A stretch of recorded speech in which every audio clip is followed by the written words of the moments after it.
Assalamualaikum warahmatullahi wabarakatuh. Waalaikumsalam warahmatullahi wabarakatuh. Yang jawab salam saya doakan rezekinya barokah. Yang pekerjaannya sebagai petani hasil panennya melimpah ruah. Yang masih jomblo-jomblo cepat nikah. Yang sudah nikah mudah-mudahan istrinya nambah.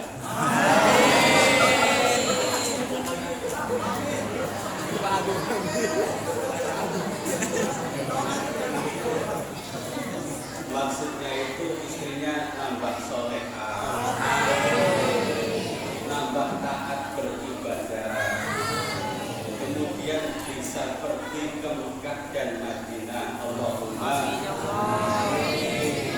Assalamualaikum warahmatullahi wabarakatuh.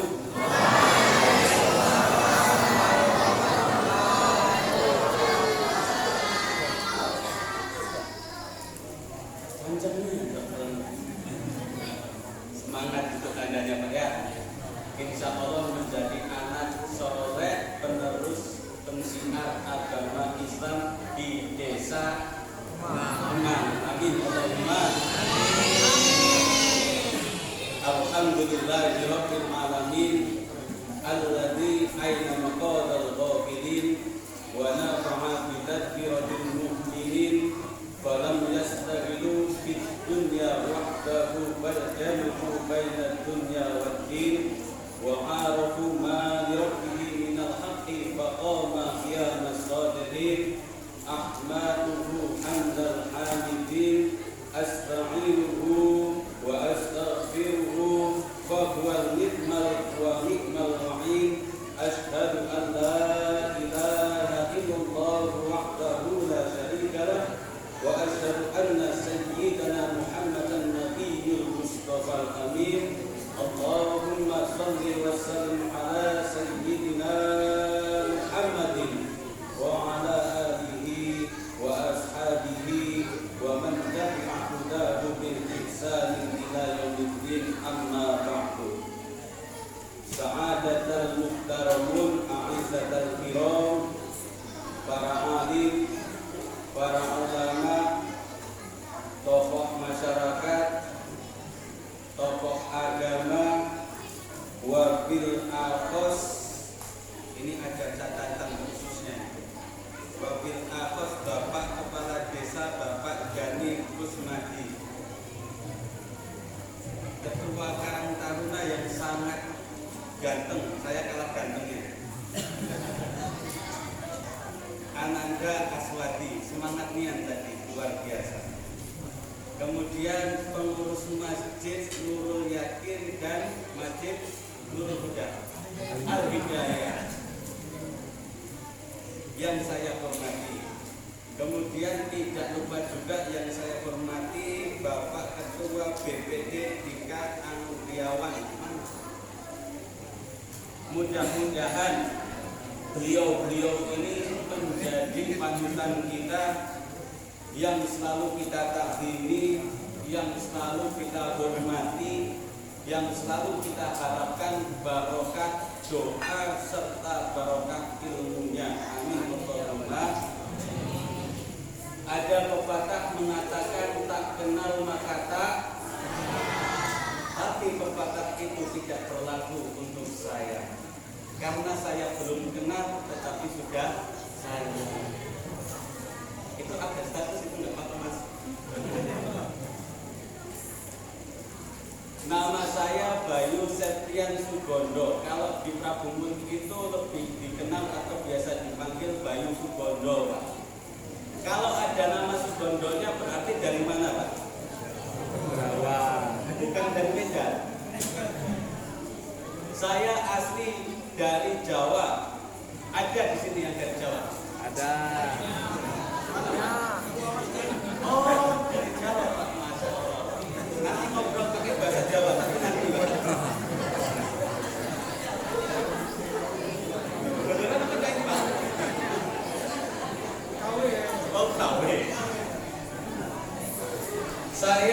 dulu dibesarkan di pondok pesantren, salah satu pondok pesantren besar di Pulau Jawa, tepatnya Kabupaten Magelang.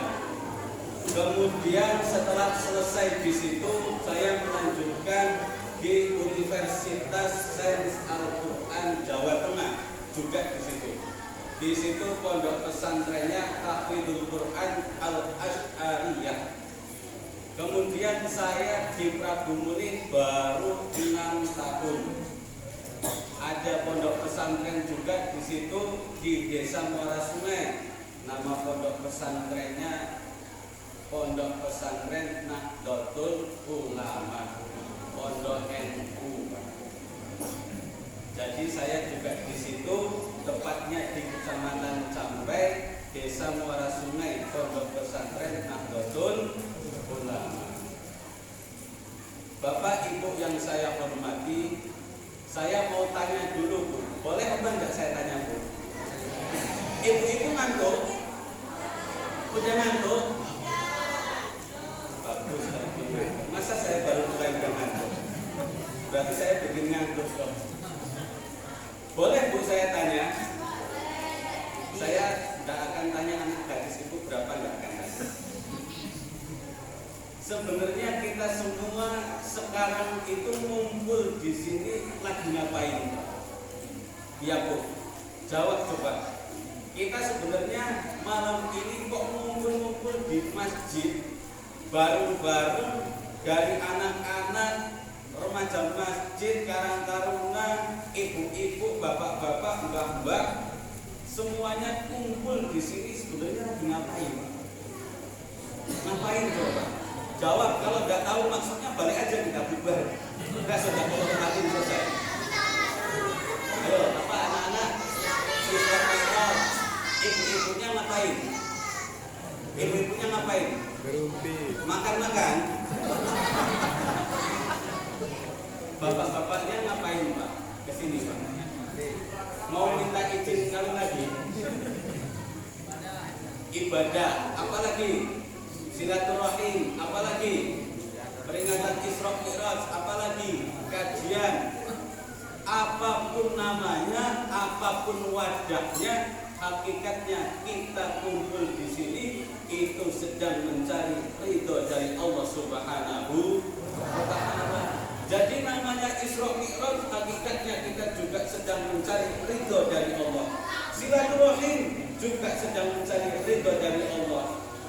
Makan-makan juga mencari ridho dari Allah. Kumpul duduk di sini juga kita sedang mengharap ridho dari Allah Subhanahu wa Ta'ala. Maka kalau sudah semuanya diridhoi sama Allah Subhanahu wa Ta'ala, semua aktivitas kita, semua yang kita lakukan insya Allah bernilai baik di hadapan Allah dan bernilai ibadah di hadapan Allah. Amin Allahumma amin ya rabbal alamin.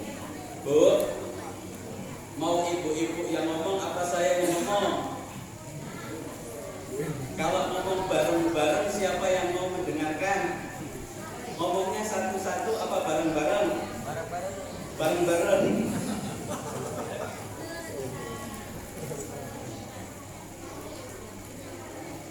Ibu-ibu yang saya hormati dan insya Allah ibu-ibu semuanya yang hadir di sini itu cantik semua. Saya yakin ibu-ibu cantik semua. Saya yakin cantik. Bapak-bapak juga tampan semua. Itu pasti. Jamaah yang saya hormati, nikmat Allah itu banyak apa sedikit? Banyaknya seberapa? Katanya banyak, ditanya banyak kan bisa jawab berapa? Nikmat Allah itu banyak apa sedikit Pak?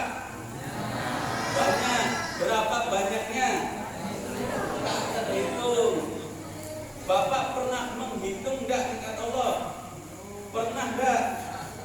Enggak pernah. Nikmat Allah itu sebenarnya bisa dihitung apa tidak? Yakin enggak bisa?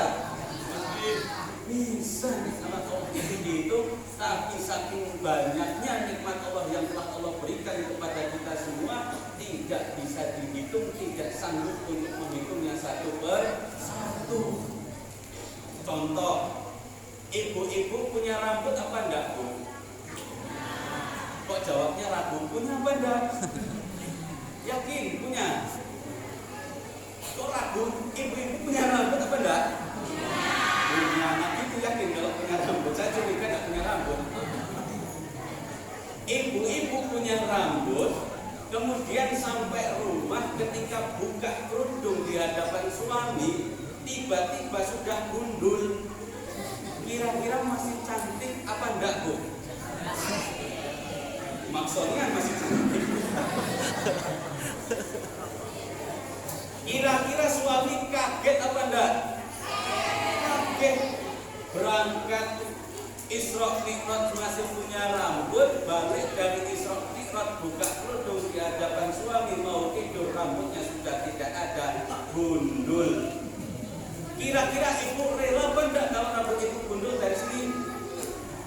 Diambil sama Allah, tiba-tiba tanpa sepengetahuan ibu-ibu, mbak-mbak semua sampai rumah buka kerudung, itu rambutnya hilang, gundul. Rela apa enggak? Rela? Yakin rela? Saksi Pak ya? Diaminin nanti. Rela apa enggak kalau rambut ibu-ibu gundul? Itu bukti rambut itu merupakan nikmat yang luar biasa. Tanpa kita sadari, selama ini kalau kita ngaca tidak pernah kita ngomong alhamdulillah ya Allah masih punya rambut. Alhamdulillah ya Allah rambut saya keriting. Alhamdulillah ya Allah rambut saya lurus tanpa rebonding. Alhamdulillah ya Allah rambut saya hitam. Alhamdulillah ya Allah rambut saya sudah putih. Kita tidak pernah ngaca kok bilang seperti itu. Padahal rambut merupakan nikmat yang luar biasa yang telah Allah berikan kepada kita semua. Alhamdulillah. Rambut loh, itu merupakan nikmat. Tidak pernah selama ini kita ngaca kok bilang alhamdulillah ya Allah rambut masih ada, alhamdulillah ya Allah masih bisa sisiran. Tidak pernah. Ibu-ibu alisnya ada berapa, Bu? Ibu-ibu alisnya ada berapa? Banyak. Itu bulu alis, Bu, yang banyak. Alis ibu-ibu, bapak-bapak kita semua alis ya ada dua, Bu, kanan dan masa banyak yang keren-keren penuh. Alis kita ada dua, alis juga merupakan nikmat yang luar biasa tanpa kita sadari. Selama ini kalau kita ngaca juga tidak pernah mengatakan alhamdulillah bangun tidur alisnya masih ada. Alhamdulillah ya Allah bangun tidur alisnya masih kanan dan kiri. Coba kalau bangun tidur ke alisnya kanan semua atas dan bawah. Bayangkan gimana ibu mau bikin alis. Ibu-ibu mau kondangan alisnya di kanan semua, atas dan bawah, atau di kiri semua. Yang kanan tidak katik. Cara mau ibu-ibu bikin pensil alis itu? Atau di bawah mata. Maka alis tanpa kita sadari juga merupakan nikmat yang luar biasa. Letaknya kanan dan kiri juga merupakan nikmat. Jumlahnya dua juga merupakan nikmat. Karena kalau mau ditambah satu pasti tidak mau ibu-ibu. Walaupun rumus syukur itu la in syakartum la azidannakum wa la in kafartum inna adzabi lasyadid. Kalau kita bersyukur nikmatnya akan ditambah. Kalau kita bersyukur ya Allah punya alis dua, tetapi kalau ditambah satu lagi mesti tidak mau. Bingung mau ditaruh di mana ini. Kalau bapak-bapak masih pacar, dikasih satu tembel aja di kumis, selesai. Kalau dijambut kan masalah. Kalau ibu-ibu mau kasih satu lagi mau taruh di mana? Bingung nggak mau. Maka jumlahnya dua juga merupakan jumlah fi ahsanil takwin, ciptaan yang luar biasa yang telah Allah berikan kepada kita semua. Kita diberikan alis, alhamdulillah. Mata itu kecil apa besar? Mata besar. Lebih besar mana mata kita dengan kepala kita? Kepala? Iya, mending kepala. Mata kita itu kecil, bahkan lebih kecil daripada kepala kita. Walaupun kecil, tetapi kalau melihat benda yang jauh lebih besar dari mata kita, masuk. Melihat masjid, masuk. Melihat mobil, masuk. Melihat motor, masuk. Melihat gedung tinggi, masuk. Melihat duit, masuk. Itu lebih masuk yang terakhir itu. Pasti masuk itu. Mata juga merupakan nikmat yang luar biasa. Ada kelopak mata. Kelopak mata, alhamdulillah kalau kedip itu tidak bunyi. Bayangkan kalau kelopak mata ini setiap berkedip mesti bunyi. Mau tidur ibu-ibu berisiknya di kamar kita bapak-bapak. Kelopak mata setiap berkedip ini tidak bunyi. Itu juga merupakan nikmat. Dan kedipan mata berapa kali sehari itu juga merupakan nikmat yang luar biasa. Alhamdulillah. Kalau tidak percaya kedipan mata itu merupakan nikmat yang luar biasa, coba dari sekarang ibu-ibu, bapak-bapak semua yang hadir di sini tidak usah berkedip. Dan kalau mau bukti kedipan mata itu nikmat, mau bukti kedipan mata itu nikmat, sekarang jangan berkedip sampai nanti jam 12 malam. Kira-kira betah? Bisa apa enggak? Enggak bisa, pergi besok pagi mesti dokter mata penuh, periksa mata semua.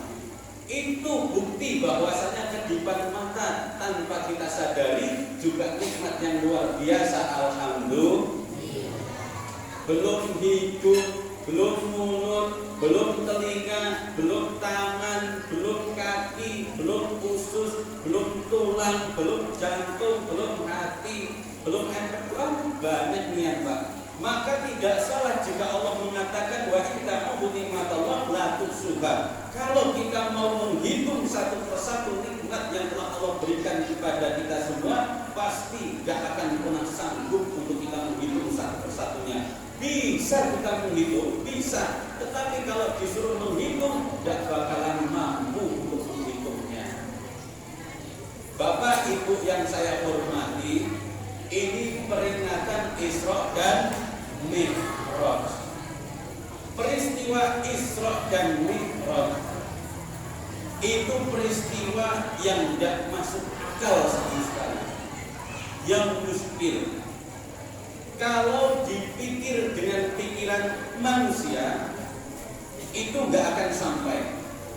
Kalau dipikir dengan logika manusia juga nggak akan ketemu. Kalau dibayangkan disamakan dengan kebiasaan manusia pada umumnya juga nggak akan sampai, nggak ketemu juga.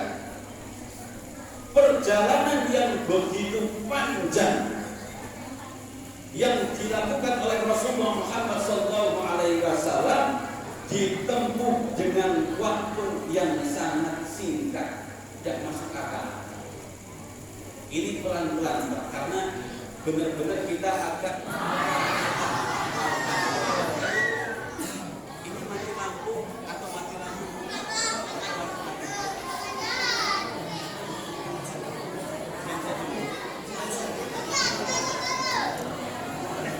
Halo, bisa lihat ke sini lagi? Sudah jelas saya lagi? Sudah nampak lagi? Tadi gelap, kalau nggak lihat nggak apa-apa. Tapi sekarang sudah terang, masa nggak dilihatin? Kan membadir Bu. Jarang-jarang saya di sini, makanya mumpung saya di sini, lihatinlah puas-puas. Siapa tahu nanti jodoh sama anak ibu. Amin Allahumma. Nggak promosi nggak, cuman coba jujur aja.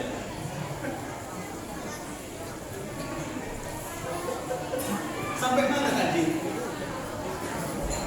Mati lampu, iya sampai mati lampu. Sallu ala Nabi Muhammad. Jadi peristiwa Isra Mi'raj adalah peristiwa yang tidak masuk akal sama sekali. Saking panjangnya perjalanan yang ditempuh oleh baginda Rasulullah Muhammad SAW, Nabi itu sampai menembus 4 dimensi alam yang berbeda.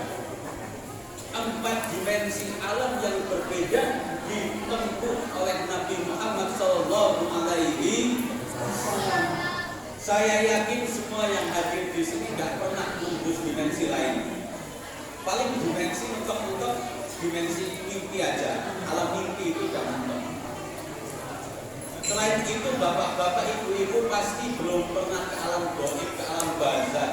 Pernah? Ada yang jalan-jalan ke alam barzakh, Pak? Belum.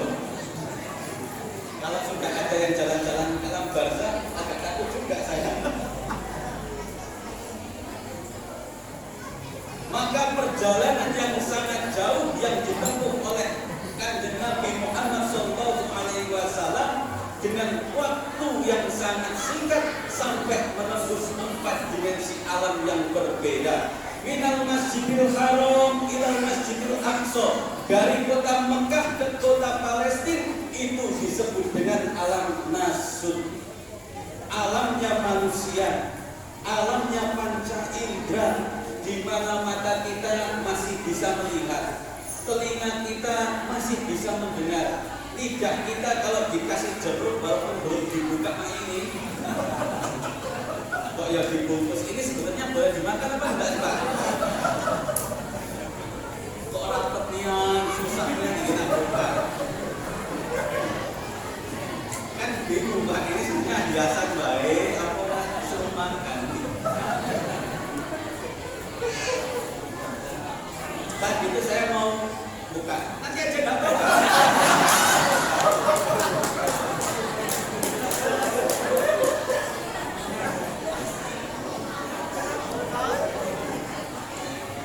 Apa-apa, nanti aja. Saya buka kira-kira. Kalau nggak pajak dibuka, saya minta bungkus saja nanti. Baik, pesantren. Insya Allah kalau di pesantren nanti saya nggak malu makannya. Insya Allah. Kalau di sini agak malu jahin lah. Masa kamu selama ngabisin segini banyak?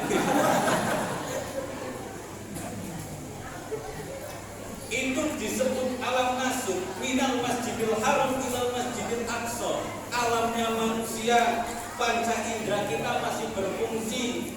Mata masih bisa melihat, ini salak, ini jeruk, ini apel, ini air mineral, itu tisu, itu ibu-ibu, ini bapak-bapak, itu karang taruna, itu apa KKN. Saya lupa tadi KKN, Masya Allah. Untuk saya dari tadi menjaga pandangan.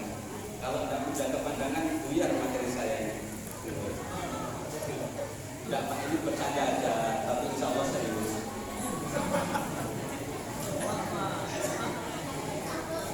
Itu disebut alam nasud. Dari alam nasud tersebut kemudian diangkat mi'raj Kanjeng Nabi Muhammad SAW menembus alam yang selanjutnya, yaitu alam Jabarut. Alam Jabarut itu alam yang tidak pacak dilihat oleh mata telanjang. Mata kita manusia biasa tidak pacak melihat. Telinga kita juga tidak pacak mendengarkan suara-suara dari alam tersebut. Hidung kita juga tidak pacak mengendus aroma-aroma dari alam tersebut. Makanannya juga berbeda dengan makanan kita semua. Makanannya bukan roti, kue, minuman, bukan itu. Makanannya aja makanan lain di alam Jabarut bagi makhluk-makhluk yang hidup di alam Jabarut. Atau kita sebut alam Jabarut ini sebagai alam gaib. Alam yang tidak pacak dilihat oleh mata telanjang. Walaupun ada orang-orang yang diberi keistimewaan oleh Allah Subhanahu wa Ta'ala, dekat dengan Allah Subhanahu wa Ta'ala, diberi keistimewaan, bisa menembus, bisa melihat, bisa mendengar apa kegiatan dan siapa yang tinggal di alam gaib tersebut. Tetapi makom-makom derajat-derajat seperti saya, bapak-bapak, ibu-ibu semua yang hadir di sini belum kasaf, belum mampu untuk melihat kegiatan apa, walaupun alamnya berdampingan dengan alam manusia, kecuali kalau mereka benar-benar mau menampakkan diri, baru kita bisa melihat. Setelah menembus alam Jabarut, kemudian Kanjeng Nabi Muhammad SAW naik ke atas ke alam malakut, alamnya malaikat. Kalau di alam malaikat ini tidak katik lagi sifat kemanusiaan, sifat manusiawinya hilang.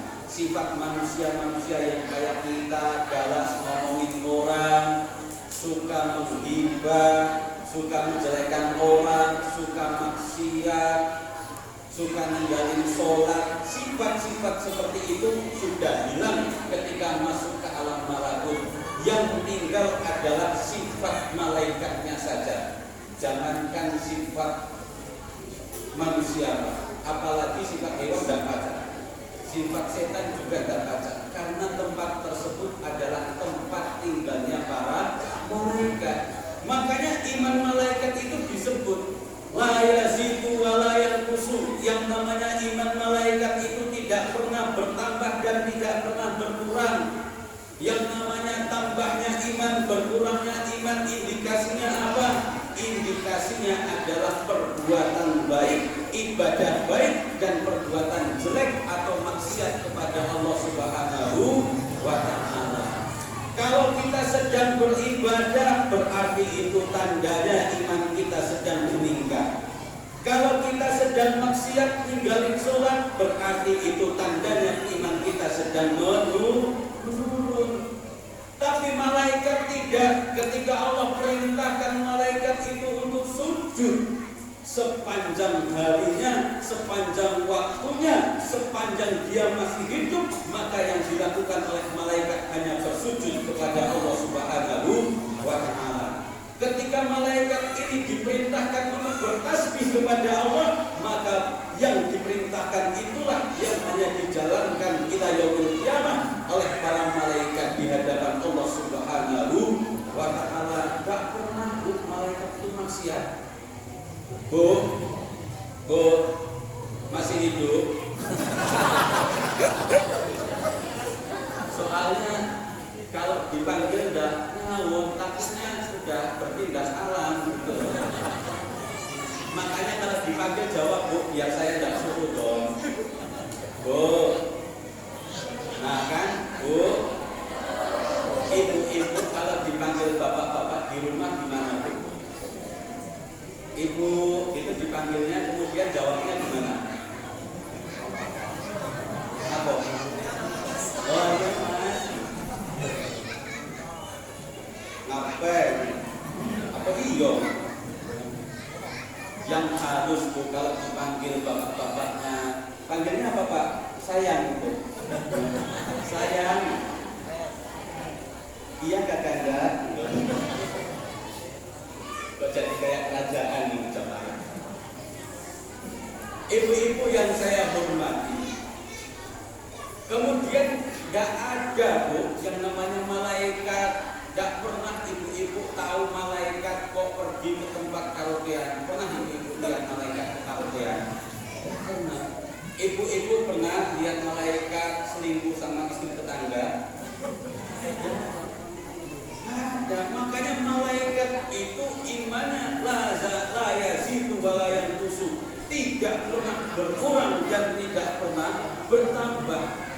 Hanya ibadah sujud ya sujud ila yaumil qiyamah, tasbih ya tasbih ila yaumil qiyamah, berkeliling di tarik Ka'bah ya itulah yang dilakukan ila yaumil qiyamah. Tidak pernah kepikiran maksiat karena malaikat tidak pernah mempunyai nafsu syahwat seperti yang dipunyai oleh kita semua manusia biasa.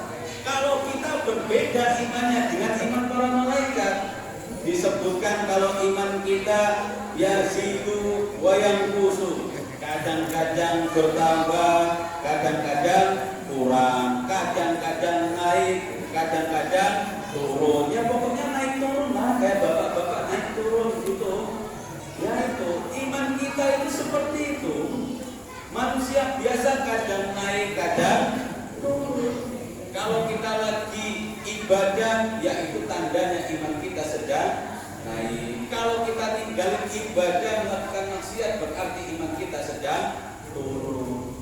Tetapi berbeda lagi dengan imannya para nabi dan rasul. Yazidu wa la yanqusu. Imannya para rasul, imannya para nabi, yazidu wa la yanqusu, itu terus naik di hadapan Allah dan tidak pernah berkurang. Rasul, Nabi, imannya itu selalu naik dan tidak pernah berkurang. Ibadah terus, sholat iya, sunnah iya, puasa iya, sedekah iya, menolong orang lain iya, berbicara yang baik iya. Itu para Nabi dan Rasul. Tidak pernah sekalipun juga bermaksiat kepada Allah Subhanahu wa Ta'ala. Makanya iman para Nabi dan Rasul yazidu wala yanqus, terus naik dan tidak pernah berkurang. Setelah Kanjeng Nabi berada di alam malakut, alamnya para malaikat, Kanjeng Nabi diangkat oleh Allah Subhanahu wa Ta'ala menembus alam yang selanjutnya disebut alam lahut. Alam lahut ini disebut juga alam ketuhanan. Jangankan manusia, Pak, kayak kita ini, malaikat saja itu tidak pacak masuk alam itu, tidak bisa. Alam lahut ini tidak bisa ditembus oleh malaikat. Tetapi istimewanya Nabi Muhammad SAW atas izin Allah dalam peristiwa Isra wal Mi'raj bisa menembus alam lahut, bisa menembus alam ketuhanan. Maka sampai saat ini ada oleh-oleh yang istimewa dari alam lahut, yaitu kita setiap hari melakukan sholat 5. Tapi saya tidak mau bahas yang itu. Pasti kalau Isra Mi'raj bahasnya itu masalah sholat. Makanya saya mencoba untuk bahas nikmat yang lain. Itu oleh-oleh dari peristiwa Isra dan Mi'raj. Kalau dipikir lagi dengan logika manusia yang tadi saya sampaikan, bisa enggak Pak? Masuk apa enggak? Enggak masuk. Logika kita masuk apa enggak? Manusia pada umumnya, secanggih apapun teknologi yang dimiliki manusia, enggak pacak. Hanya semalam saja dari Masjidil Haram ila Masjidil Aqsa summa ila Sidratul Muntaha, balik lagi ke bumi kok sampai semalam. Secanggih apapun teknologi yang dimiliki oleh manusia, tidak pacak. Itu kalau nalar logika manusia tidak akan ketemu. Tapi sebenarnya bukan tidak masuk akal, bukan. Tetapi saking kecilnya akal manusia, saking kerdilnya logika manusia, sampai tidak bisa memahami peristiwa yang sangat dahsyat seperti peristiwa Isra dan Mi'raj. Sebenarnya bukan tidak masuk akal, bukan juga tidak masuk di logika, tetapi logika kita, pikiran kita, otak kita sebagai manusia biasa ini terlalu kecil, terlalu kerdil untuk memahami peristiwa yang sangat dahsyat seperti peristiwa Isra dan Mi'raj. Tetapi kalau yang berbicara itu iman, kalau logika tidak masuk akal, pikiran kita juga tidak masuk akal. Tetapi kalau yang berbicara adalah iman, innama amruhu idza arada syai'an ayyaqula lahu. Kalau yang berbicara itu adalah iman, maka tidak ada yang tidak mungkin. Kalau Allah sudah berkehendak, maka tidak ada yang tidak mungkin.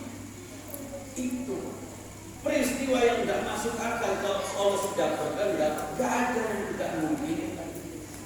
Contoh peristiwa yang besar, kalau manusia, ini contoh yang mudah ada di hadapan kita. Kita melihat anak-anak seperti ini, anak-anak kecil ini, itu logika kita masuk tidak? Kalau kita itu bilang anak-anak ini pasti punya bapak sama punya ibu, terima tidak logika kita? Menerima apa enggak? Anak-anak ini pasti punya ibu karena lahirnya dari ibu, juga punya bapak yang bikin ibunya bisa mengandung, terima apa enggak? Terima. Kita menerima kalau melihat anak-anak pasti punya ayah, punya ibu. Tetapi kalau Allah sudah berkehendak, ada manusia tanpa bapak, tanpa ibu, bisa jadi siapa? Nabi Adam alaihi salam. Gak punya ibu, gak punya bapak, tetapi Allah sudah berkehendak Innama amruhu idza arada syai'an ayyaqula lahu kun fayakun. Kalau Allah sudah berkehendak, walaupun secara nalar yang namanya manusia seharusnya lahir dari seorang ibu, tetapi Allah sudah berkehendak. Nabi Adam tidak punya ibu, tidak ada bapaknya, tetapi ada manusianya. Nabi Adam alaihi Siti Maryam. Bapak-bapak kenal Siti Maryam? Kenal enggak, Pak? Saya curiga kalau kenal di mana. Jangan-jangan Maryam yang sebelah sana. Siti Maryam itu wanita yang suci, wanita yang tidak pernah tersentuh oleh laki-laki, tidak pernah disentuh oleh laki-laki, saking sucinya Maryam. Tetapi kalau Allah sudah berkehendak, walaupun tidak pernah disentuh oleh laki-laki, Maryam bisa mengandung, bahkan anak yang lahir itu adalah seorang nabi, Nabi Isa alaihi. Itu wanita tidak pernah tersentuh laki-laki, saking sucinya, tetapi bisa hamil. Itu Siti Maryam karena kehendak Allah Subhanahu wa Ta'ala. Bahkan anak yang lahir menjadi Nabi Isa alaihi salam. Tapi celakanya kalau zaman sekarang banyak wanita yang tidak mau kalah dengan Siti Maryam. Tidak punya suami, tidak mau kalah ternyata sama Siti Maryam. Siti Maryam itu tidak ada suaminya, punya anak, bahkan anaknya Nabi. Wanita zaman sekarang juga pengen saingan sama Siti Maryam. Tidak usah punya suami, yang penting punya anak. Dan berharap anaknya juga jadi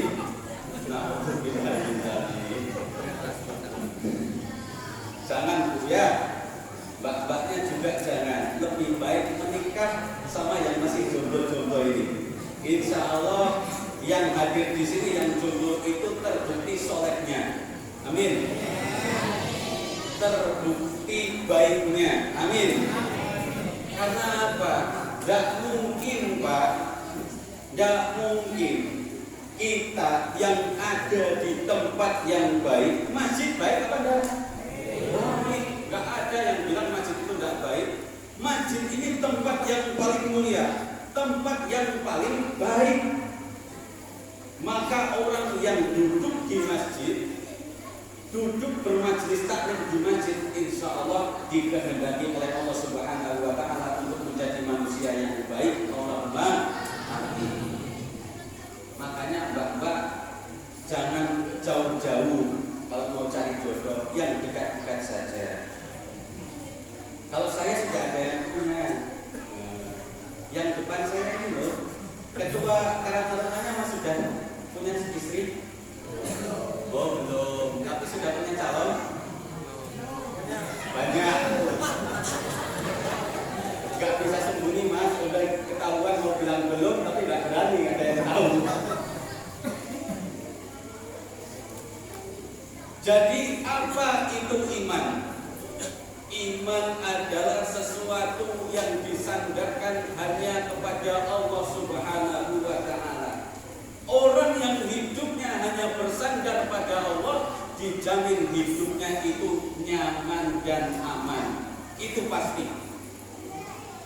Orang yang mau bersandar, sandarannya, tempat sandarnya hanya Allah, bersandar kepada iman, maka kata Allah dijamin hidupnya aman dan nyaman. Contoh, saya ini duduk di kursi nyaman. Saya duduk di kursi nyaman, bisa sandar, empuk ini Pak. Kursinya empuk, bapak-bapak keras rumah apa ya? Nah, ini Pak saya duduk di pojok, bukan saya merasa tinggi terhadap ibu-ibu atau bapak-bapak yang hadir, tidak. Tetapi saya itu habis kecelakaan, kemudian kaki saya ini kalau berdiri terlalu lama itu nyeri sakit, makanya saya minta pakai kursi. Itu Pak, bukan saya minta dimuliakan, tidak. Itu penyebabnya Pak. Kan enggak lucu Pak, ketika saya sudah nyeri, sudah dulu ya saya nyeri, udah assalamualaikum. Itu kan lucu nanti kalau gitu. Mending saya nyaman seperti ini, tetapi karena saya tidak lama ini belum lama kecelakaan sepeda motor, kaki agak ada masalah, maka kalau berdiri terlalu lama agak sakit. Itu Pak penyebabnya. Makanya tadi yang berat-berat itu persisnya Pak tadi. Saya mohon maaf nih, dan terima kasih tadi yang ini berat-berat kursinya ngambil dari mana? Udah izin kali ini. Takutnya belum izin juga.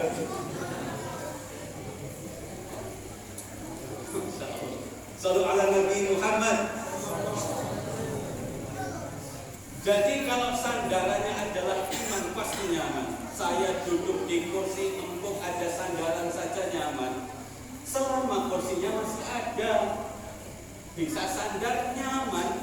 Tetapi kalau kursinya diambil sama Pak Kades, saya lagi ngomong gini, Pak Kades tiba-tiba iseng ngambil dari belakang, seret aja, kira-kira nyaman apa enggak saya? Maka enggak usah Pak ya, jangan. Enggak nyaman. Saya duduk di kursi merasa nyaman karena kursinya masih ada. Kalau kursinya enggak ada, enggak nyaman lagi. Ibu-ibu di rumah punya suami ganteng, tinggi, besar, putih, kunuan. Bersandar ke suami itu nyaman selama suaminya masih ada. Tetapi kalau suaminya dipanggil oleh Allah Subhanahu wa taala, kok selama hidup selama ini hanya bersandar ke suami, hilang nyamannya. Karena bersandar ke zat yang bisa hilang meninggalkan kita, bukan bersandar kepada Allah Subhanahu wa taala yang tidak pernah meninggalkan kita, ada selamanya. Itu Bu, makanya jangan bersandar ke suami. Bu, dengerin apa enggak Bu? Nah, nanti enggak mau kalau disuruh sandar ke suami, enggak, aku mau bersandar ke Allah aja. Bukan, ini kiasan. Kiasan keyakinan kita, bukan secara fisik. Keyakinan kita kalau ada masalah bersandarnya ke siapa? Ke Allah. Allah melalui wasilah siapa? Di rumah ada suami, ya dengarkan suami, taati suami, bukan terus melangkahi suami. Karena ridho seorang istri di bawah ridhonya seorang suami. Ridho seorang suami bukan di bawah ridho istri. Ini kadang kebalik, istri marah suami.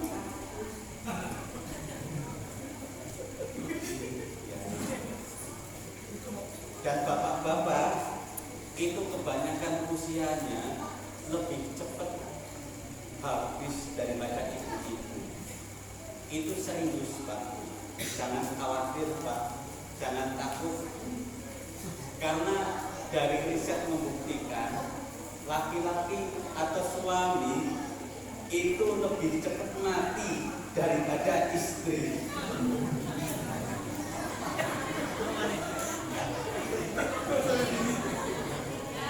Karena setiap hari harus menanggung derita yang luar biasa, harus mengakui kesalahan walaupun tidak pernah salah, harus diem saat istri marah. Kalau balik marah dikira kasar, kalau nasihatin dikira gak penyabar, gak sayang. Wah, pokoknya berat jadi suami. Makanya ibu-ibu jangan jadi suami. Berat tuh. Berat. Yang belum jadi suami mudah-mudahan nanti menjadi suami yang sabar. Amin Allahumma. Yang sudah jadi suami jangan minta kawin lagi. Bu, ini ada cerita Bu, dan ini nyata. Suami itu bisa sukses. Ini serius dalam rumah tangga, dalam kita. Suami itu bisa sukses itu bukan hanya karena kerja keras seorang suami saja. Karena ada doa yang tulus dari orang yang di belakangnya. Siapa? Istri. Kalau ada suami sukses, itu karena ada doa seorang istri. Makanya kalau ada suami kok belum sukses, cepat-cepat ganti istri.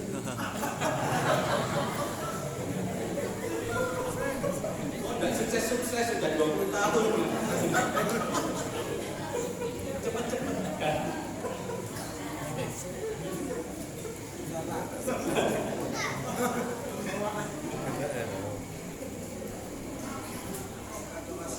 Atau nambah, Pak.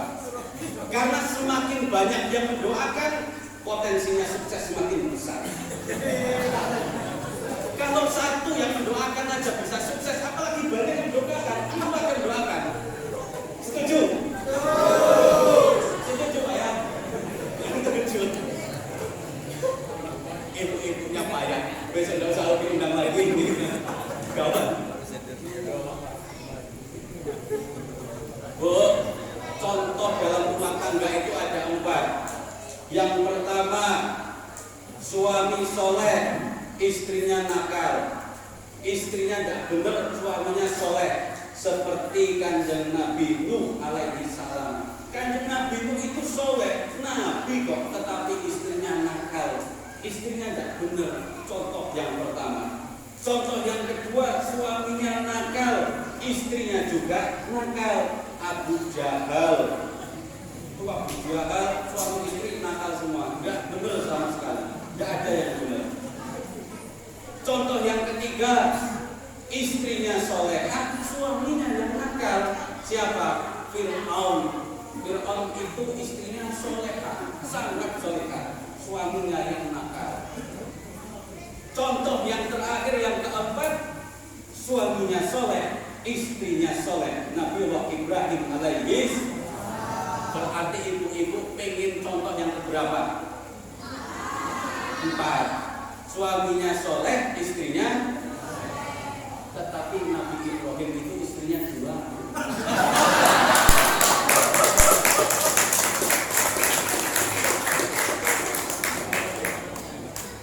Kan ibu-ibu yang milih. Tadi pilih berapa?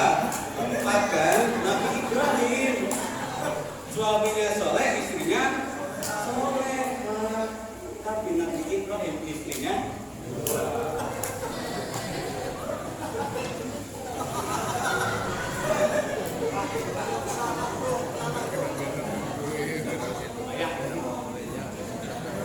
Itu contoh. Dan itu benar. Di sini ada yang tidak membenarkan kisah itu. Benar kok, benar. Itu kisah yakin benar ya. Ibu mau tanya ustaz siapapun, kiai siapapun, ulama siapapun, ya seperti itu, Bu. Enggak beda ilmunya, sama. Makanya nanti ibu-ibu bersandarlah ke suami. Kalau suaminya itu diridhoi oleh Allah karena keimanan, insya Allah rumah tangganya aman. Amin Allahumma amin ya rabbal alamin. Ini sampai jam berapa saya ngomong? Terserah. Bapak enak, cuman diam, saya ngomong. Udah ngantuk belum, Bu? Belum. Tapi saya udah ngantuk. Lanjut apa lanjut? Hikmah yang pertama yang bisa kita ambil dari peristiwa Isra Mi'raj adalah masalah keimanan. Iman enggak? Percaya enggak? Kalau logika kita ini enggak pacak menerima, akal kita ini enggak mampu menjangkau, iman enggak hati kita. Percaya apa enggak hati kita? Itu hikmah yang pertama.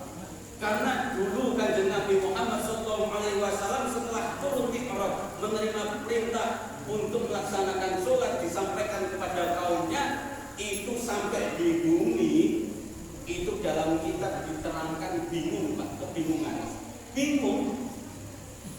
Apa benar ini peristiwa sebenarnya? Bingung kanjeng Nabi. Kemudian orang yang pertama tanya saat Rasulullah sedang kebingungan seperti ini siapa? Abu Jahal, Pak.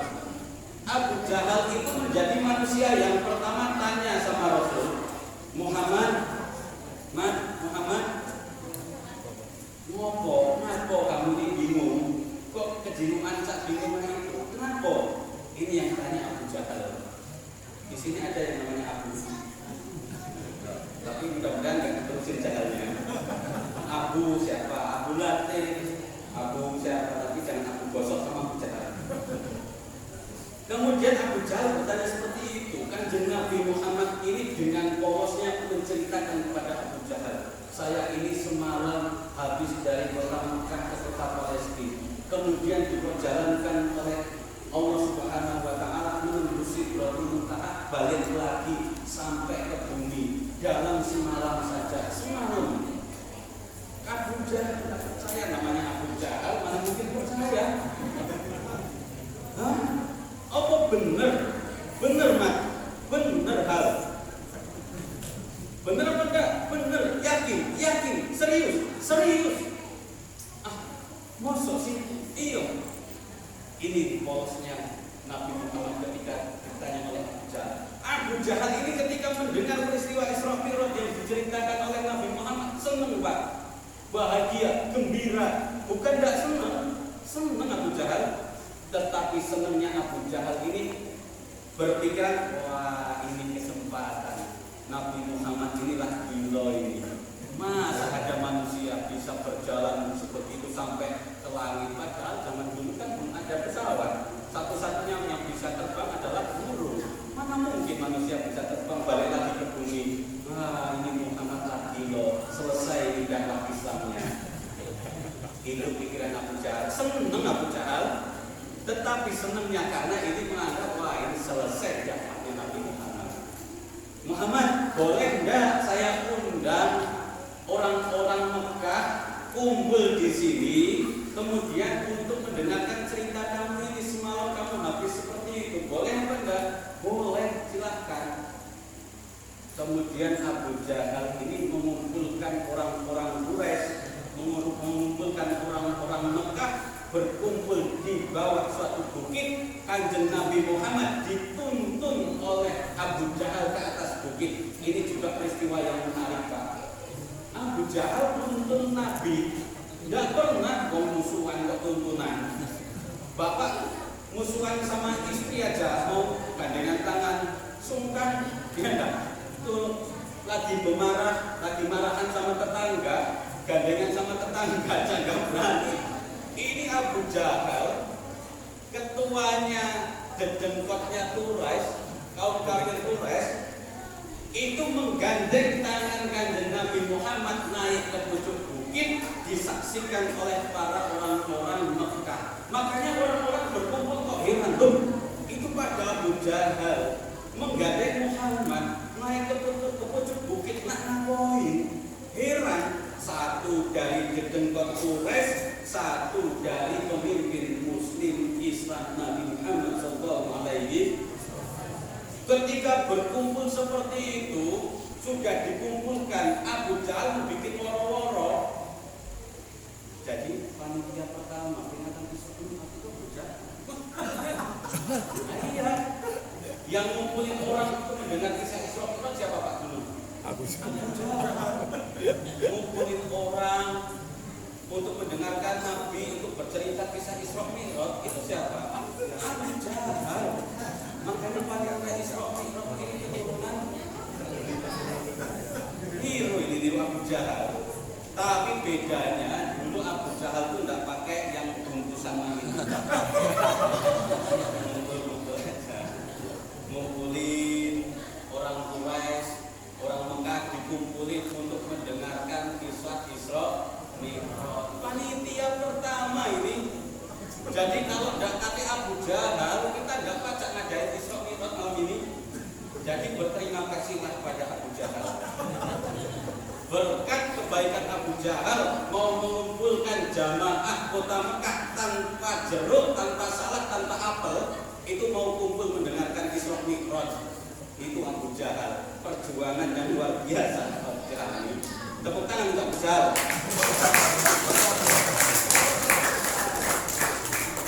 Kalau mau bertahan untuk Abu Jahal gitu.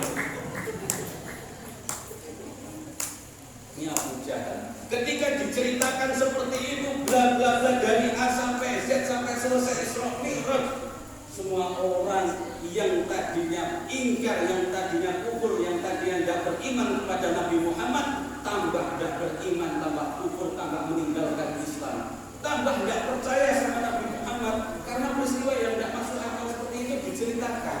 Oh mosok, nggak mungkin orang yang tadinya membenci tambah membenci, orang yang tadinya tidak beriman tambah tidak beriman. Bahkan sekelas Umar, para sahabat yang dekat dengan Nabi itu juga tidak yakin dengan peristiwa itu, Pak.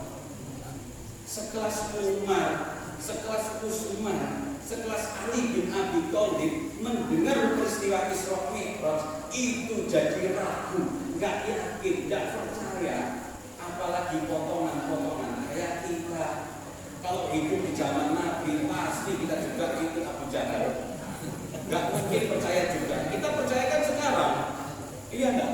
Tapi kalau dulu dikumpulin sama Abu Jahal juga ikut Abu Jahal. Orang sekelas Umar, sekelas Utsman, sekelas Ali bin Abi Thalib, sahabat terdekat kanjeng Nabi saja ragu ketika Nabi bercerita tentang peristiwa Isra Mi'raj. Apalagi potongan-potongan kayak saya, bapak-bapak, ibu-ibu, paling ikut Abu Jahal. Udah yakin itu. Hanya ada satu kata Abu Jahal. Ini orang Mekah sudah mulai meninggalkan Muhammad. Ini sahabat-sahabat yang beriman, yang yakin sama Muhammad sudah mulai ragu sama Muhammad, menganggap Nabi Muhammad sudah enggak waras lagi, sudah enggak beres lagi dakwah Islamnya. Sahabat-sahabat Nabi menjadi ragu, yang tadinya ragu menjadi tambah ragu, yang tadinya kufur semakin meninggalkan, yang tadinya membenci semakin benci terhadap Nabi Muhammad SAW. Tinggal ada satu orang yang belum ditemui oleh Abu Jahal. Siapa? Abu Bakar bin Abu Quhafah. Sahabat Nabi satu ini belum ditemui oleh Abu Jahal. Abu Bakar bin Abu Quhafah saat itu berada di ladangnya. Bukan nakok ya, tidak nakok ya. Abu Bakar tidak nakok. Apa? Tanam paling. Kirain Pak Aceh juga pernah lihat Abu Bakar nakok. Abu Bakar sedang ada di kebunnya, ditemuin sama dedengkot-dedengkot Quraisy, Abu Jahal wa ashabihi dan kawan-kawannya. Ditemuin, nggak pernah juga Abu Jahal itu nyamperin Abu Bakar. Abu Bakar juga heran dari kejauhan.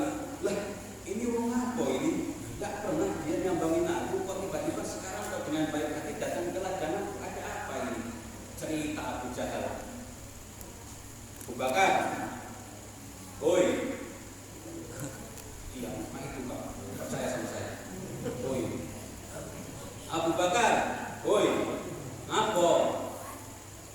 Pernah dengar belum? Dengar apa belum? Dengar apa? Dengar cerita.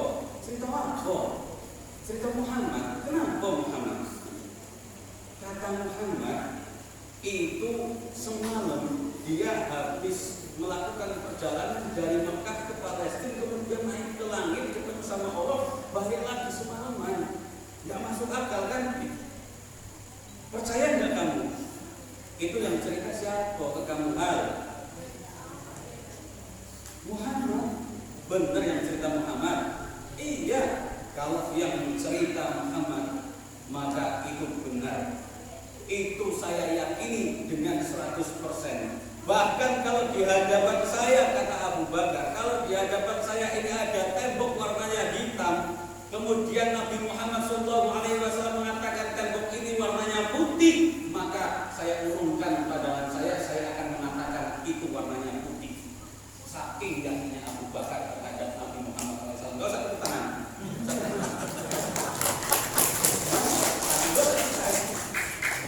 Saya kalau sering ditepuk tangan berasa kayak burung dara saya, Pak. Orang ngaji kok sering ditepuk tangan itu berasa ojek tunggal saya. Abu Bakar mengatakan seperti itu. Bahkan kalau di hadapannya ada tembok warnanya hitam, Nabi Muhammad mengatakan bukan Abu Bakar, itu temboknya warna putih.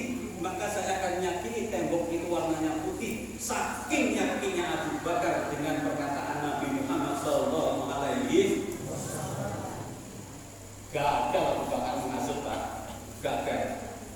satu-satunya orang yang gagal dihasut oleh Abu Bakar. Seluruh penduduk sudah berhasil dihasut, tapi hanya ada satu manusia yang tidak bergeming dengan keyakinannya, yaitu Abu Bakar bin Abu Quhafah. Makanya saat semuanya orang tidak yakin, semuanya orang ragu, banyak orang yang tidak beriman, ada orang yang beriman, satu-satunya yang beriman, itu gelarnya mendapatkan gelar Siddiq. Siddiq itu artinya di mana banyak orang yang tidak beriman, dia beriman dewek. Orang tidak percaya, dia percaya dewek. Orang tidak yakin, dia yakin dewek. Makanya gelar Abu Bakar adalah Abu Bakar As-Siddiq. Itu Pak sejarah dari gelar Abu Bakar As-Siddiq. Semua orang itu tidak percaya dengan peristiwa Isra Mi'raj.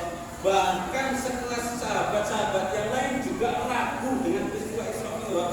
Hanya Abu Bakar bin Abu Quhafah yang yakin, tidak pernah ragu dengan peristiwa Isra Mi'raj. Makanya gelarnya adalah menjadi manusia yang paling beriman di antara orang-orang lain yang mulai ragu dengan keimanannya. Abu Bakar As-Siddiq itu luar biasa.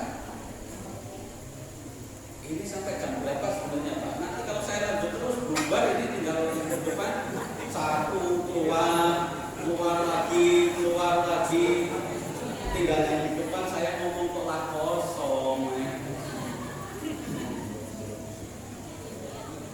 Karena yang duduk di sini itu kan enak, yang duduk ini enak Pak. Karena semua yang hadir di sini kecuali saya, kecuali saya. Ini serius.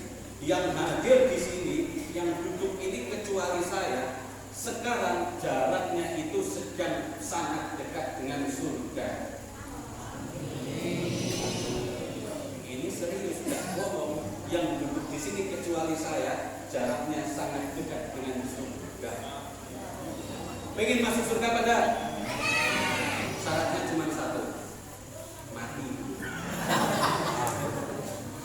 Jadi rencana kapan masuk surga Pak?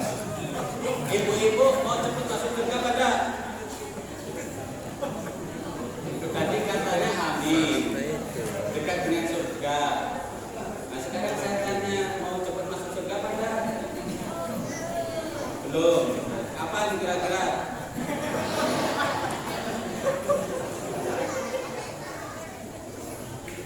Kecuali saya. Kenapa saya tidak mau ikut? Bukan saya nggak mau mati duluan, enggak apa. Karena kan kemungkinan kan cuma dua. Kita ini ada yang lebih muda, sama ada yang lebih tua. Yang namanya maut itu tidak mengenal usia.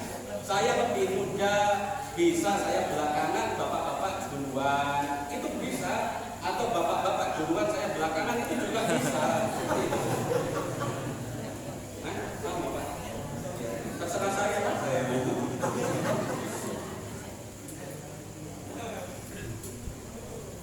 Yang duduk di sini kecuali saya jaraknya lebih dekat dengan surga. Kenapa orang yang banyak berbicara itu menjadi orang yang paling dekat dengan neraka?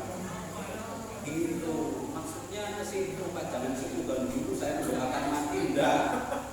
Tapi ibu-ibu, bapak-bapak itu dari tadi mendengarkan apa ngomong? Mendengarkan itu dari tadi dari saya tidak banyak ngomong. Kalau banyak ngomong resikonya dekat dengan neraka.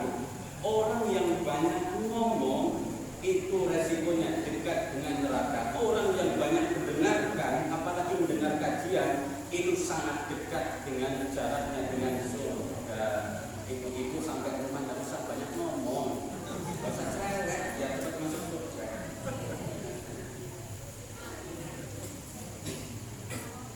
Saya menjadi potensi pertama masuk ke neraka. Oh, itu dipanggil pertama oleh Allah Subhanahu wa Ta'ala. Itu bukan orang kafir, Pak. Bukan orang yang kita teriakin munafik kamu.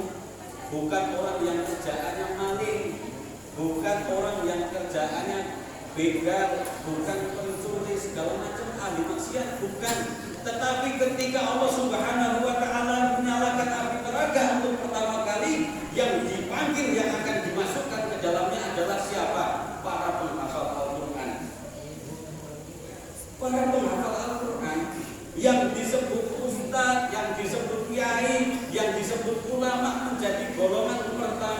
yang akan dipanggil oleh Allah Subhanahu wa Ta'ala.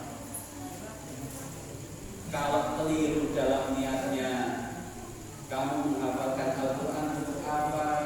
Hanya untuk disebut sebagai hafiz. Kamu mengamalkan ilmu agama untuk disebut sebagai apa? Hanya disebut akan menjadi anak yang pandai, orang yang pintar, akan menjadi gelar ustaz, gelar ulama, gelar mubalik, agar dianggap pintar ceramah, pintar pidato, pintar khotbah, pintar khotbah segala macam. Tidak mencari ridho Allah Subhanahu wa Ta'ala. Bukan orang kafir, Pak. Bukan orang munafik, tetapi yang pertama dimasukkan ke dalam api neraka saat api neraka pertama kali dinyalakan adalah orang-orang yang mengajarkan ilmu Al-Quran tetapi keliru dalam niatnya. Maka yang beresiko pertama masuk ke neraka itu siapa? Ya, kok yakinnya, Pak?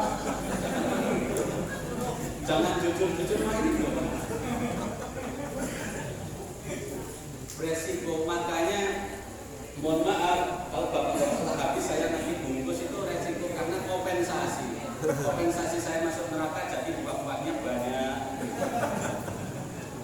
Kompensasi bapak-bapak belum ada buah ya apa kok jatahnya surga mau minta enak 2 kali di dunia enak di neraka apa nggak masuk neraka masuk surga enak 2 kali. Nah saya resikonya neraka kan di sini dienakin dulu karena resikonya besar. Jadi tidak usah iri kalau bapak-bapak cuma roti sama gorengan. Saya ada buahnya, tidak usah iri. Kompensasi. Tebus. Bapak-bapak, ibu-ibu duduk seperti ini. Duduk aja. Dari tadi duduk. Mau ngantuk, mau tidur, mau ngeh, mau mudeng, mau paham apa enggak yang saya sampaikan. Duduk aja lah. Duduk aja, terserah, yang penting jangan guling-guling, nggak usah jelitan. Duduk aja dari tadi, itu khairun min alfi raka'atin, lebih mulia daripada sholat 1000 rakaat sholat sunnah. Padahal cuma duduk, ya dah. Yang ngomong siapa Pak? Saya. Ibu-ibu nggak ngomong, bapak-bapak nggak ngomong, cuma duduk aja dari tadi, sandaran, merem, mau paham mau enggak. Sampai rumah ditanya tadi ngaji Isra Mi'raj isinya apa? Tidak tahu. Seperti itu saja dianggap sebagai sholat 1000 rakaat kurang baik apa Allah? Padahal nggak paham, padahal cuma numpang makan aja di sini lah.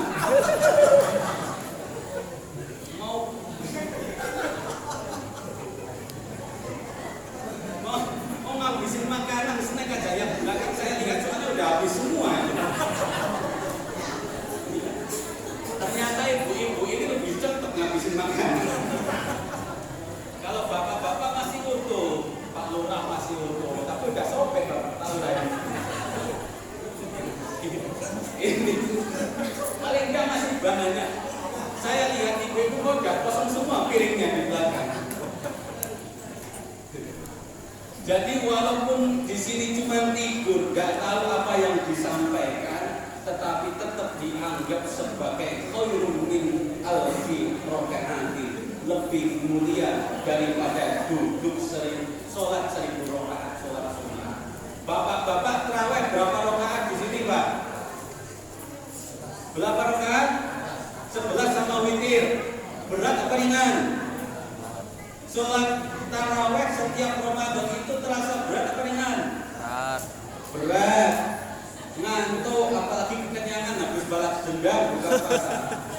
Apalagi kalau imamnya baca basmalahnya sudah Bismillahirrahmanirrahim.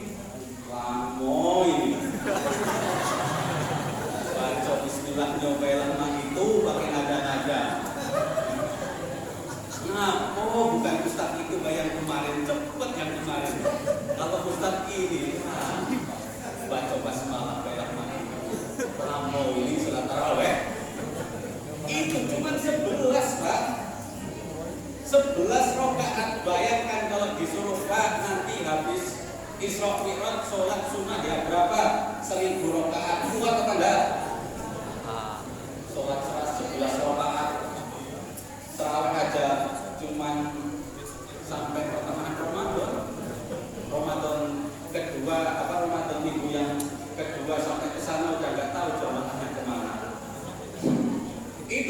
berat 11 rakaat sama witir aja berat, apalagi disuruh 1000 rakaat. Tetapi kemuliaan orang yang mau sholat 1000 rakaat sholat sunnah kalah baiknya, kalah mulianya dengan bapak-bapak cuma makan di masjid duduk seperti ini selama ini. Kalah mulianya. Siap, besok lagi bikin, jangan masak tapi di sini Pak ya. Mentang-mentang boleh makan, bawa opor, undang tukang bakso segala macam. Duduk di dalam majelis itu lebih mulia daripada sholat 1000 rakaat. Tetapi sampai rumah nanti yang biasa sholat tahajud ya tetap sholat tahajud. Sholat tahajud wajib apa sunnah? Sunnah. Yang sudah terbiasa sholat tahajud sampai rumah, balik dari peristiwa Isra peringatan Isra Mi'raj ya tetap sholat sunnah. Jangan mentang-mentang habis seperti ini kemudian tadi kan disampaikan kalau duduk aja sudah 1000 rakaat, tidak usah lagi sholat tahajud, tidak usah lagi sholat duha, tidak usah lagi sholat taubat, tidak usah lagi sholat witir, tidak usah lagi sholat qobliyah, karena tabungannya masih banyak. Tabungannya masih 1000. Kalau tidak sholat tahajud sekali masih 999. Tidak sholat taraweh masih punya lebih dari 800. Berarti nanti sholat taraweh kosong ini bisa. Karena gara-gara peristiwa peringatan Isra Mi'raj ini duduk sudah dianggap 1000 rakaat, berarti masih punya banyak tabungan. Cuma imamnya nanti yang datang. Kok tidak terawih? Masih banyak tabungan saya.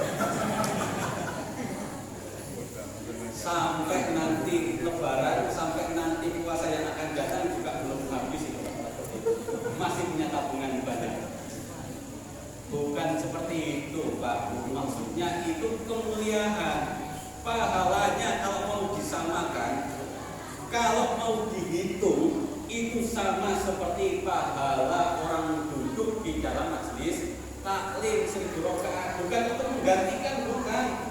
Nanti pahalanya sholat sunnah digantikan dengan duduk majelis taklim. Jadi pulang dari sini nggak sholat sunnah lagi. Besok terawih nggak ada yang terawih. Saya yang salah nanti. Loh kok nggak ada yang terawih? Itu kata kemarin Ustaz dari Pondok NU, sholat sunnah itu sudah banyak karena duduk di majelis taklim dianggap 1000. Jadi nggak apa ada yang terawih di desa Kemang ini gara-gara saya lagi. Itu memang ibu ini senang menyalahkan. Bu, Pak, di dalam hukum fikih itu ada hukum yang namanya makruh. Makruh itu, ini dengerin baik-baik. Ini hukum soalnya kita bicara masalah hukum. Di dalam hukum fikih ini ada hukum yang namanya hukum makruh. Makruh itu sesuatu yang tidak disukai sama Allah. Contoh, kita tidur terlalu lama itu makruh, Allah tidak suka. Kemudian kita misalkan jalan terlalu panjang itu juga makruh, Allah tidak suka. Makan terlalu banyak juga makruh, Allah tidak suka. Duduk terlalu lama itu makruh, Allah juga tidak suka.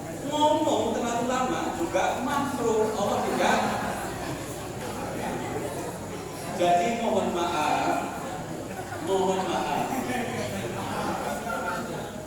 Ya, udah tahu kan Pak maksudnya? Saya tuh mau minum dari tadi, tidak dipersilahkan. Makanya saya kasih kode. Dari tadi tidak dipersilahkan minum dulu apa bukain dulu apa. Gak usah. Disuruh terus. Inisiatif gitu loh, jadi cowok. Pengertian jadi cowok itu. Jadi ada yang namanya orang gak bakalan diazab oleh Allah. Kaum itu yang tidak akan diazab oleh Allah kalau di tengah-tengah kaum tersebut ada baginda Muhammad SAW. Kota yang di tengah-tengahnya ada baginda Rasul tidak akan pernah terkena azab. Itu janji Allah. Nah kita hidup tidak di kota Mekah dan Madinah, kita tidak pernah berjumpa dengan Nabi, di tengah-tengah kita juga tidak pernah ada Nabi, maka satu-satunya jalan agar kita dijauhkan dari azab, bala, musibah yang sedang terjadi adalah menyangkutkan hati kita, menghadirkan hati kita seakan-akan kita bersama kanjeng Nabi dengan solawat. Maka kita solawatan dulu, setuju apa enggak? Solawatan dulu, seneng apa enggak?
Mohon maaf Pak, kalau bahasa saya kasar, karena saya ini makhluk kasar, berbeda dengan bapak-bapak ibu-ibu, bahasanya halus, karena bapak-bapak ibu-ibu makhluk. Ini doa dulu apa tutup dulu? Doa dulu. Doa penutup. Ila hadirin wa syama'ati Rasulullah Al-Fatihah.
Sekali lagi saya sampaikan sebelum saya tutup, apa yang saya sampaikan kalau itu ilmu baik, jangan dianggap saya ini punya ilmu, jangan anggap saya bisa menyampaikan kebaikan. Al khairu kulluhu fi yadayk wa syarru laysa ilaik. Yang namanya kebaikan itu hanya punya Allah.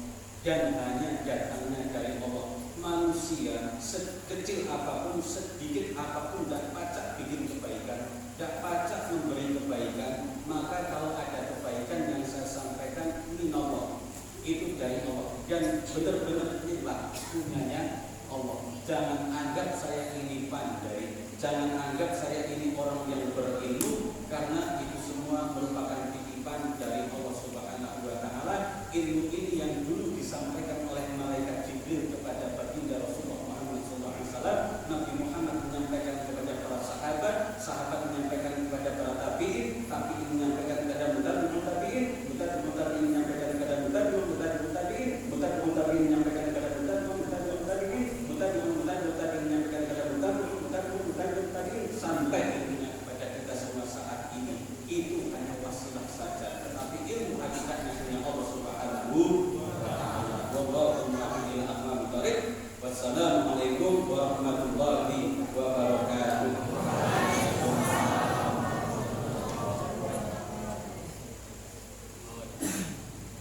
Jadi saya katanya diberi kesempatan untuk promosi pondok, itu alhamdulillah. Jadi ibu-ibu, bapak-bapak kalau punya ponakan, anak, cucu, apalagi saudara yang lulus SD, nanti lulus SD mau menyekolahkan di pondok pesantren. Kalau pondok pesantren sebetulnya banyak Pak ya, apalagi di Muara Enim ini kiai-kiai sepuh itu sangat banyak. Tetapi saya pribadi ada di pondok pesantren Nahdlatul Ulama Kota Rabu Mudi, tepatnya di Desa Muara Sungai, Kecamatan Cambai, pom bensin Cambai, SPBU Cambai. Kalau dari sini kiri jalan, maka masuk pas depan itu ada jalan masuk. Nyebrang rel sekitar 2 km. Di situ ada pondok pesantren NU. Itu saya lihat ada peci-peci NU, ini luar biasa. Berasa di rumah saya sendiri. Tepuk tangan dong.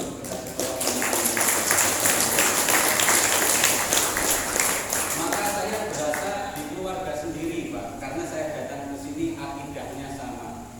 Karena saya yakin di sini semuanya tahlilan, yasinan, ya Pak. Subuhnya pakai kunut, benar benar.